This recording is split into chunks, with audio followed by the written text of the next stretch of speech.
Hi అండి, అందరికీ నమస్తే. నేను మీ Vanisri. Welcome back to Vani foods and beauty tips. పెళ్ళిళ్ళకి కానీ పేరెంటాళ్ళకి కానీ పిల్లలు ఇష్టంగా తినే బాంబే కరాచీ స్వీట్ అనమాట. ఇది ఎలా చేయాలో సాఫ్ట్గా, పిల్లలు కూడా ఈజీగా ఎలా చేయాలో ఇప్పుడు చూపిస్తాను. ఒక బౌల్ తీసుకొని 1 కప్ నిండా కార్న్ఫ్లోర్ వేసుకొని, అదే కప్తో 2 కప్పుల దాకా వాటర్ వేసుకొని ఇలా బబుల్స్ లేకుండా ఇలా చేసుకోవాలి.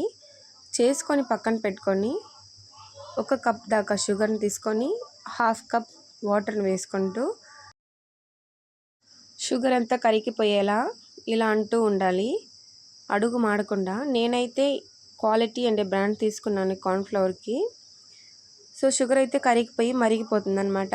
ఇది లైట్ పాకం వచ్చేంత వరకు మరగనిచ్చుకోవాలి. ఇలా మరుగుతున్నప్పుడు కొంచెం ఇలాచీ పౌడర్ వేసుకుంటూ ఇంకొంచెం కదుపుకుంటూ ఉంటే మనకి పాకం రెడీ అయిపోతుంది.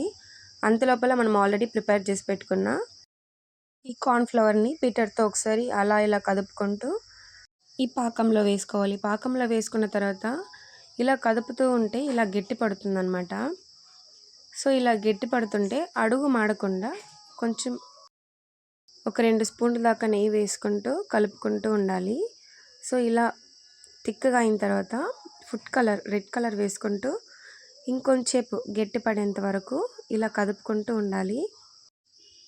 కొంచెం ఇలా గట్టి పడేంత వరకు కలుపుకోవాలి. సో ఇలా కలుపుకున్న తర్వాత ఫైనల్గా డ్రై ఫ్రూట్స్ వేసుకొని ఆఫ్ చేయడమే. ఇలా ఒక బౌల్లోకి ట్రాన్స్ఫర్ చేసుకొని ఇలా స్ప్రెడ్ చేసుకోవాలి మొత్తం. మీకు ఎంత మందంగా కావాలంటే అంత మందంగా చేసుకోవచ్చు. సో ఇలా స్ప్రెడ్ చేసిన తర్వాత ఒక 2 అవర్స్ పాటు వదిలేయాలి, ఆరనివ్వండి. ఇలా పైన గార్నిష్ కోసం డ్రై ఫ్రూట్స్ వేసుకుంటూ ఆరబెట్టుకోవాలి. సో 2 అవర్స్ తర్వాత ఇంకొంచెం గట్టి పడుతుందన్నమాట. సో ఇది 2 అవర్స్ తర్వాత ఇలా బౌల్లో తిరగేసుకొని అటు ఇటు అన్నాం అనుకోండి, మనకి ఈజీగా వచ్చేస్తుంది అనమాట. సో వచ్చేసింది చూసారా. ఇలా తీసేసిన తర్వాత కార్నర్స్లో మొత్తం లైట్గా కట్ చేసేసేయండి, ఎందుకంటే మనకు కరెక్ట్ షేప్గా రావాలి కాబట్టి. సో ఈ కార్నర్ మొత్తం లైట్గా కట్ చేసిన తర్వాత మీకు ఏ షేప్లో కావాలంటే ఆ షేప్లో కట్ చేసుకోవచ్చు. ఇలా క్యూబుల్లా కట్ చేసుకుంటే మన బాంబే కరాచీ స్వీట్ రెడీ అయిపోతుంది. సో పిల్లలు కూడా చాలా ఇష్టంగా తినే బాంబే కరాచీ స్వీట్ అండి. చాలా అంటే చాలా టేస్టీగా ఉంటుంది.